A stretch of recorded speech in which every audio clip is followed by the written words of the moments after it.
All right, gang. Hexy's back at Gettysburg again. This time we're over near the Stony Hill, the Wheatfield, little piece of the peach orchard, and the Rose Farm, John Rose Farm to be specific. All right, so we have gone through 8 turns of this thing. And the game is 10 turns long, but I'm pretty sure this one's done right here. We're going to call this the final. Okay, first things first. Wardrobe and I were actually discussing this a little while ago. What headaches does this game create? That's how I'm going to phrase this. Okay, so of all the, I guess you call them black powder games that I've played, all right, we know GBACW is my favorite when it comes to Civil War Tactical, American Civil War Tactical. And it creates havoc with the movement and controlling of your troops. But even that doesn't touch this. Because all these units, for example, these 3, they're called stands in this game. There's 1, 2, 3 stands. That's one regiment. They have to be connected at all times, whether the line is bent, whether they're pivoting, whether they're moving forward, backing up, and battle line and column. You can see these 2 units from Tilton's brigade here, which were coming back on the battlefield. That's what's considered column when they're one right behind the other. Okay, so that's first thing. Second thing in this game that really affects command hard, which fortunately for the Confederate forces here, Kershaw and Anderson are very good brigade commanders. Anderson is a 3, Kershaw is a 2, so their ranges for command are 6 inches and 4 inches. All right, de Trobriand for the third corps, a brigade commander or division commander or brigade commander from the 3rd Corps, he is a 2-star. Both of the 5th Corps brigade commanders, Schweitzer and Tilton, are 1-stars. They have a 2-inch command radius. Well, to attach artillery and be able to use them, things need to be within command. So if you're not within command, you lose actions, as you can see by the -1 action here on this artillery unit. All right, by the -1 action here on Tilton's brigade, because Tilton's way the heck up here and he's only got a 2-inch command range. He can't even reach them. So it was going to be trouble for them to come back on. Then to top it off, you got the quality of your units. Let's see if I can give you an example here. Here's a brigade from Ward. Probably not a good picture, but he's got that little chevron over there, a 3-stripe chevron. That's not too bad. He gets 3 commands. 1 bar, like a lieutenant's bar, or 2 bars like a captain, they're going to get 4 actions each time. And then the guys that have 2 chevrons, they're only going to get 2 actions. And then when you're losing an action, you're only going to get 1 action. So, how do you apply these actions in this game? Well, there's things you can do, depending on what kind of orders your brigade is in. And we're going to use we'll use Anderson here. He's in attack orders, okay? So, this unit here, the 9th Georgia, they're a 1-bar unit. They get 4 actions, okay? So he can conduct 4 actions, all right? And since they're attacking, he can conduct 2 movement actions, which you can have a charge action as part of that, all right? And then he's got 2 other actions he can do. Well, I kind of boo-booed in the first 2 turns and didn't read the recovery rules. You can use actions to recover disorders. You can use action to make reduced strength units recover stragglers and come back to full strength. If a unit has been eliminated, you can only bring him back at reduced strength. He can never come back to full strength. That's something that you probably need to track on paper because there's nothing, I don't think there's any markers. I don't know, maybe the new version of this will have markers to handle that. I don't know, or a chart or something. But once I learned that, I kept thinking to myself, man, this thing is going to be bloody, which the fighting in the Wheatfield and Stony Hill was very, very bloody. But I thought, these guys are taking casualties. And when you talk casualties in this game, it's the reduction of your units, flipping them over and then eliminating them. Well, I thought it was happening too fast. I mean, Anderson was pretty much shattered after like 2 turns because he's making the first offensive move into bad terrain, and the rifled muskets of the Union were just waylaying him. Then I figured out what the recovery rules were. So, maybe you spend a turn in there every couple of turns to recover, or you burn a couple of your actions, and then maybe you save 2 if you get 4 actions, save 2. So maybe you recover a disordered marker, get him down to a 1, or say he's a 1. You burn 1 action, get rid of that disordered marker, which does affect their morale. And then you have 3 other actions where you can do 2 movements and then a fire action. That's just an example. Now, again, depending on what kind of orders you're in, if you're in maneuver, you can And let's say you had 4 actions as a regiment in maneuver, you could conduct 4 move actions, all right, if you wanted to. Or you could conduct 3 and fire one time. But you're going to lose dice when you're firing in a maneuver order. Confusion, that's a nightmare. You can get 1 movement action, and if you fire, you're going to lose a dice there, okay? You can opportunity fire. If a regiment closes to a unit. So they call them units in this game. A unit is a regiment, okay?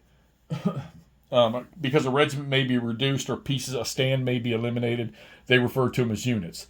So if a unit closes into point blank range, which this uses inches, and you've got your little devices here to measure all that stuff, okay?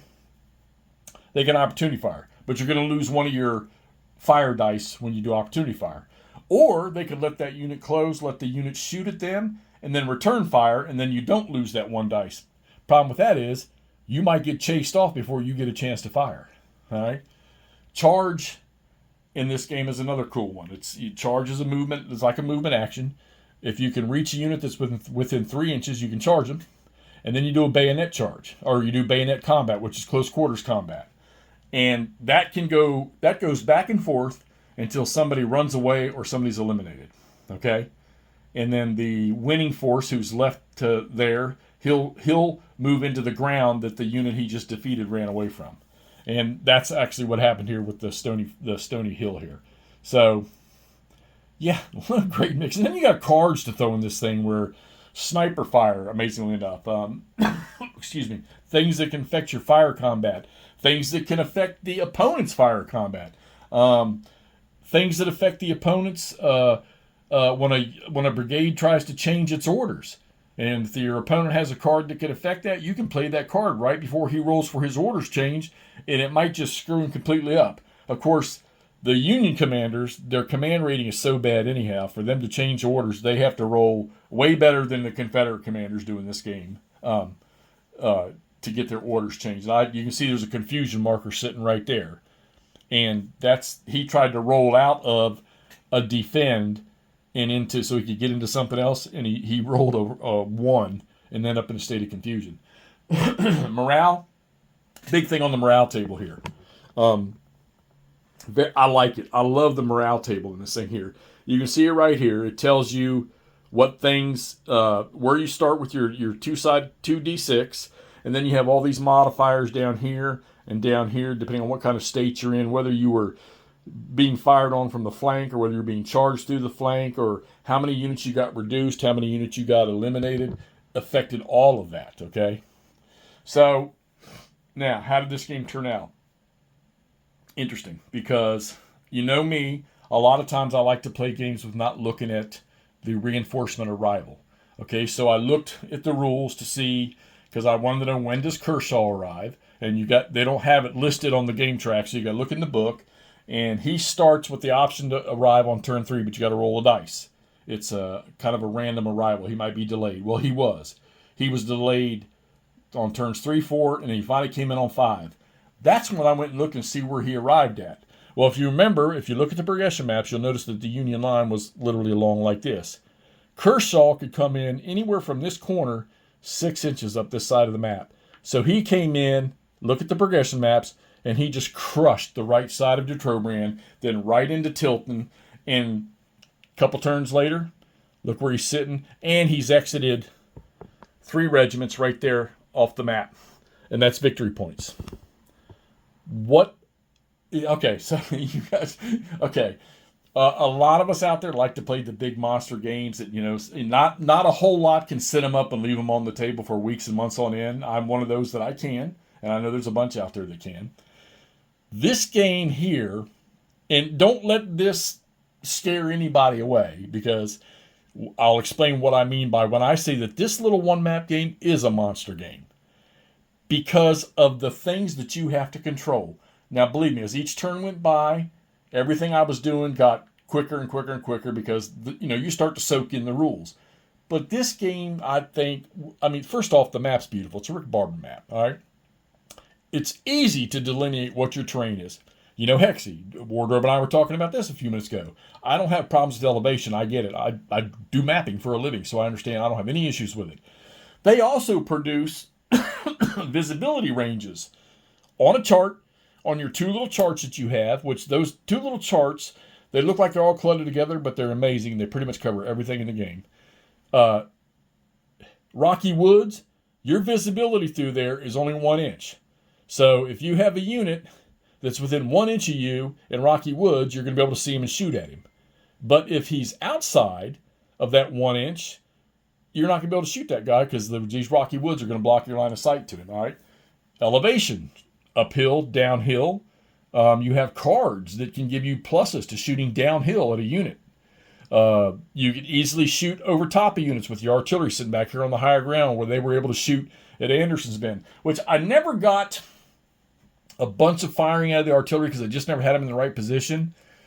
But the potential for massive damage, I think, is portrayed very well. Just like a miniatures game, a lot of them, you're rolling dice. Certain numbers are going to get hits. And that's how you conduct your fire combat in this game here. Everything is revolved around hit dice. Everything is, all right?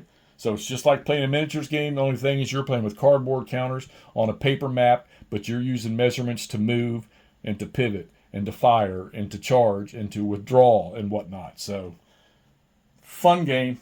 Can't wait to get my hands on the new one when it gets released, which I understand. We're all going to start seeing it next month in July, which would make sense, all right? And we're going to try to get that one as fast as we can. But let's wrap this thing up. This is the big scenario called the Whirlpool, Scenario 2. I believe this is the big one. There are only 2 victory locations. The Confederates get victory points by exiting the map. So the Confederates got 15 victory points for the Stony Hill, which I can't see Schweitzer chasing Kershaw, South Carolinians. These are elite units compared to what Schweitzer's got. They're very low-grade units that Schweitzer has. Sorry, just the way it is. He exited 3 regiments off the map. That atoned for 9 victory points. 15 for this. This makes it 24. The Yanks still own the Wheatfield victory location over here, so they got 5 points for that. So it was 24-5. That's a major, major wipe for the Confederacy because it's well more than double what the Union had. So there you have it. This is Tattered Flags. This was Tattered Flags number 1, Gettysburg to Wheatfield. Victory point games. This one's a Hermann Luttmann game, which we're seeing the remake, but this one was done in 2011.